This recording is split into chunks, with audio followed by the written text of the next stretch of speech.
ગંભીર હાલતમાં બાળકને તાત્કાલિક સારવાર માટે ખસેડાયું। સ્મીમેરના તબીબોએ 4 કલાકની જટિલ સર્જરી બાદ બાળકનો જીવ બચાવ્યો। બાળકની એક આંખ કાઢવાની ફરજ પડી।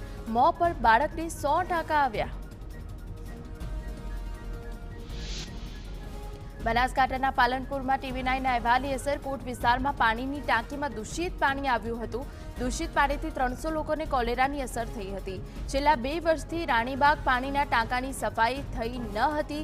TV9 અહેવાલ બાદ તંત્ર દ્વારા કામગીરી। બનાસકાંઠાના કોંગ્રેસ સાંસદ ગેરીબેન ઠાકોરે કોલેરાગ્રસ્ત વિસ્તારોની મુલાકાત લીધી।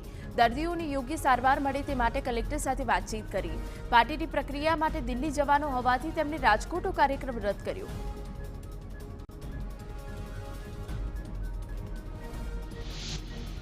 ગાંધીનગરના દહેગામમાં કોલેરાના કેસ નોંધાતા તંત્ર એક્શનમાં। નગરપાલિકાએ સફાઈ આરોગ્યલક્ષી કામગીરી હાથ ધરી। વિવિધ વિસ્તારમાંથી પાણીના નમૂના તપાસ માટે મોકલાયા। અઠવાડિયા દરમિયાન નોંધાયા છે 8 કેસ।